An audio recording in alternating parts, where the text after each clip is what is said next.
మీరు ఇది విన్నారా? శ్రీకృష్ణుడు కట్టించిన ద్వారకా నగరం 10,000 సంవత్సరాల నుంచి సముద్రంలోనే మునిగిపోయి ఇప్పటికీ ఉందని. అవును, ఇది నిజం. ద్వారకా అంటే సాంస్క్రిట్ లో స్వర్గానికి తలుపులు అని అర్థం. ప్రెజెంట్ ఇప్పుడు గుజరాత్ దగ్గరున్న సముద్రంలో మునిగిపోయి ఉంది. శ్రీకృష్ణుడే సొంతంగా ద్వారకా నగరాన్ని కట్టించారు. ఈ విషయం భగవద్గీత, మహాభారతం, స్కంద పురాణం, విష్ణు పురాణం, హరివంశాల్లో చెప్పారు. మహాభారతం ప్రకారంగా ద్వారకా నగరంలో 9 లక్షల పైన రాయల్ ప్యాలెసెస్ ఉన్నాయంట.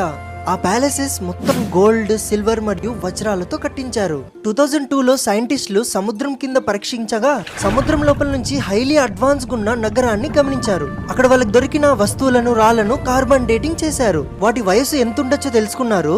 సుమారుగా 7,000 సంవత్సరాల నుంచి 9,500 సంవత్సరాలు పాతవంట. అవును, మీరు విన్నది కరెక్టే. ఈజిప్షియన్లు, చైనీసులు మరియు ఓల్డ్ హరప్పన్ సివిలైజేషన్ కంటే ఓల్డ్ హిస్టరీ మన శ్రీకృష్ణుడిది. జై శ్రీకృష్ణ. వాసుదేవ్ కృష్ణ.